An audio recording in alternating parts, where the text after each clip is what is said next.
Hello everyone, welcome to Vedshree teaching classes. तो आप में से बहुत सारे कैंडिडेट डीएलएड एग्जाम की प्रिपरेशन कर रहे होंगे। इसी से रिलेटेड एक ऑनलाइन कोर्स हमारी एक लर्निंग ऐप पे चल रहा है जो है आपकी वेदश्री क्लासेस ऐप। अगर आप इस कोर्स को अवेल करना चाहते हैं तो आपको बस गूगल प्ले स्टोर पे जाना है, वहाँ से हमारी वेदश्री क्लासेस ऐप को डाउनलोड करना है और वहाँ पर जाकर आप इस डीएलएड के कोर्स की डिटेल्स को चेक कर सकते हैं। तो आज हम इस वीडियो में कवर करेंगे आपका डीएलएड का ही एक टीचिंग एप्टीट्यूड का टॉपिक। तो स्टार्ट करते हैं एमसीक्यूज ऑन टीचिंग एड्स, यानी कि आपके जो शिक्षण सहायक सामग्री होती है उससे जुड़े हुए क्या एमसीक्यूज आपके डीएलएड में बन सकते हैं उन्हें देखते हैं। तो देखिए, सबसे पहला क्वेश्चन है हमारा, कक्षा शिक्षा में श्रव्य दृश्य सामग्री के उपयोग का सबसे बड़ा लाभ है। पहला ऑप्शन है छात्रों को पुस्तकीय ज्ञान पर निर्भर नहीं रहना पड़ता, सीखना सरल और रोचक हो जाता है, सीखने का सारा दायित्व छात्र पर निर्भर होता है, या डी है हमारा छात्रों को कम अध्ययन करना पड़ता है। तो हमने देखा था कि जो आपकी शिक्षण सहायक सामग्री होती है, जो ऑडियो विजुअल एड्स होते हैं, वो आपका क्या करते हैं, लर्निंग को इजी और इंटरेस्टिंग बना देते हैं, यानी कि सीखना सरल और रोचक हो जाता है। तो बी ऑप्शन जो है वो आपका सही ऑप्शन होगा।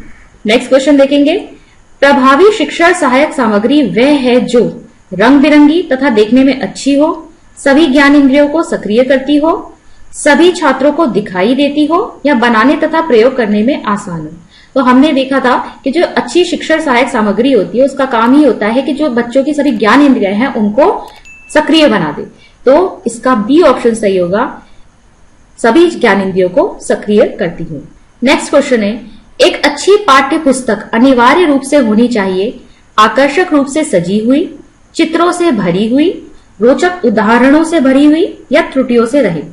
तो देखिए, यहाँ पर एक अच्छी पाठ्य पुस्तकों में गलतियां नहीं होनी चाहिए, इसलिए एक अनिवार्य रूप से एक अच्छी पाठ्य पुस्तक को त्रुटियों से रहित होना चाहिए। ये क्वेश्चंस आपके डीएलएड में आए हुए क्वेश्चंस हैं, ठीक है।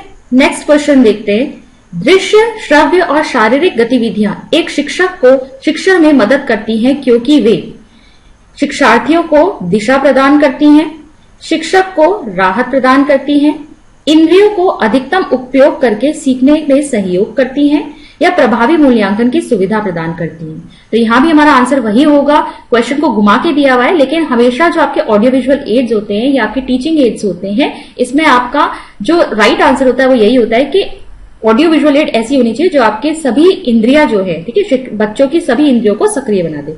तो इंद्रियों का अधिकतम उपयोग करके सीखने में सहयोग करती है, ये इसका राइट ऑप्शन है। नेक्स्ट है हमारा, शिक्षक निम्नलिखित के लिए शिक्षण संबंधी सहायता सामग्री का उपयोग करते हैं, छात्रों को प्रभावित करने के लिए, शिक्षण को रोचक बनाने, छात्रों को एकाग्र चित्र बनाने, या छात्रों के समझ के स्तर के भीतर शिक्षण को रखने। तो इसका सही आंसर होगा यहाँ पर, जो सबसे सटीक हमको यहाँ पर उत्तर दिखाई दे रहा है वो है शिक्षण को रोचक बनाने के लिए, यानी इससे टीचिंग क्या होती है, इंटरेस्टिंग हो जाती है। नेक्स्ट क्वेश्चन है आपका, आजकल शिक्षक और विद्यार्थी दोनों को कंप्यूटर पर काम करना आवश्यक नहीं है, को कंप्यूटर की अच्छी जानकारी होनी चाहिए, कंप्यूटर साक्षर हो सकते हैं, को कंप्यूटर के बारे में कुछ भी जानकारी नहीं होनी चाहिए। तो इसमें बी ऑप्शन आपका सही है, शिक्षक और विद्यार्थी दोनों को कंप्यूटर की अच्छी जानकारी होनी चाहिए। नेक्स्ट क्वेश्चन देखेंगे, शिक्षक द्वारा ब्लैक बोर्ड का सर्वोत्तम उपयोग किसके लिए किया जाता है।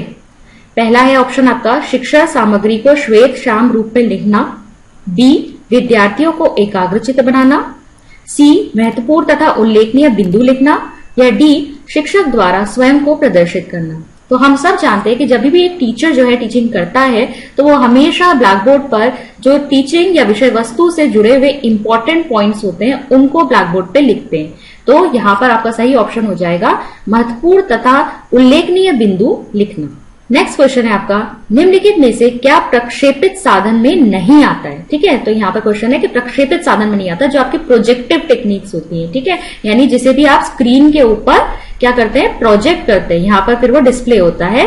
तो ऐसी कौन सी टेक्निक नहीं है, ओवरहेड प्रोजेक्टर, ब्लैक बोर्ड, छाया क्षेपित यानी एपिडायोस्कोप, या स्लाइड प्रोजेक्टर। तो यहाँ पर तो साफ साफ लिखा ही है, एपिडायोस्कोप भी आपका प्रोजेक्टिव टेक्निक में ही आता है। ब्लैक बोर्ड जो है यहाँ पर आप कुछ भी प्रोजेक्ट नहीं करते, तो ये आ जाएगा जो कि आपका प्रक्षेपित साधन नहीं। नेक्स्ट देखेंगे, एक अध्यापक के लिए ब्लैक बोर्ड पर लिखने के लिए निम्नलिखित में से कौन सी पद्धति सही है।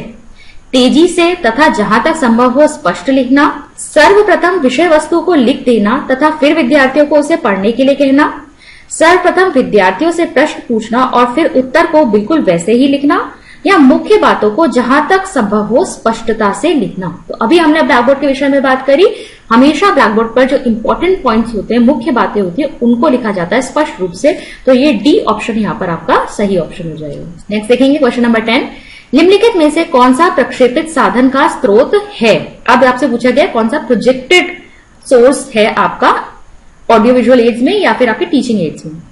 ब्लैक बोर्ड, त्रिविम प्रदर्श यानी डायोरमा, छाया क्षेत्र यानी इपिडाइस्कोप या ग्लोब। तो इसमें ग्लोब नहीं है, ब्लैक बोर्ड नहीं है, डायोरमा नहीं है, ये आपका छाया क्षेत्र यानी इपिडाइस्कोप है। नेक्स्ट क्वेश्चन देखेंगे, शिक्षा सहायक सामग्री के बारे में निम्नलिखित में से कौन से कथन सही हैं। वे संकल्पना धारण को लंबे समय तक बनाए रखने में मदद करती हैं। वे विद्यार्थियों को अच्छी तरह से सीखने में मदद करती हैं। वे शिक्षण और अधिगम प्रक्रिया को रोचक बनाती हैं।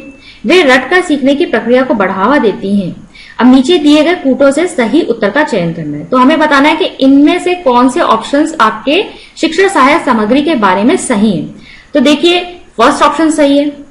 अब अगर बच्चा जो है वो टीचिंग एड की हेल्प से अगर कोई चीज सीख रहा है तो वो ज्यादा समय तक उसके दिमाग में रहती है। फिर विद्यार्थियों को अच्छी तरह सीखने में मदद करती है, ये भी बिल्कुल सही है इसके विषय में। तीसरी चीज ये भी बिल्कुल सही है कि शिक्षण और अधिगम प्रक्रिया को ये रोचक बना देती है।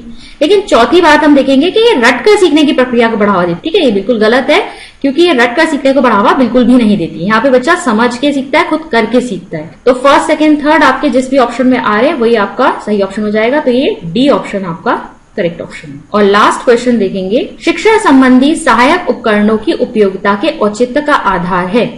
कक्षा में विद्यार्थियों का ध्यान आकर्षित करना, कक्षा में अनुशासनहीनता की समस्या को कम करना, विद्यार्थियों के अधिगम परिणामों को इष्टतम करना, अधिगम कार्यों में विद्यार्थियों को प्रभावी ढंग से लगाना।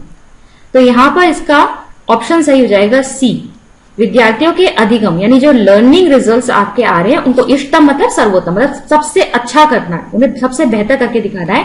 तो जो लर्निंग रिजल्ट्स हैं वो आपके सबसे अच्छे तभी होंगे जब आप शिक्षा सहायक सामग्री का उपयोग करेंगे। ठीक है, जहां संभव है वहां आप इसका उपयोग करें तो ये ज्यादा इंटरेस्टिंग हो जाता है। बच्चों के जो लर्निंग है वो और भी ज्यादा पक्की हो जाती है और ज्यादा अच्छे से बच्चे सीख पाते हैं। तो सी ऑप्शन इसका राइट ऑप्शन हो जाएगा। तो ये थे कुछ एमसीक्यूज आपके टीचिंग एड्स वाले टॉपिक से रिलेटेड। आज के वीडियो में बस इतना ही, मिलते हैं नेक्स्ट वीडियो में। Thank you.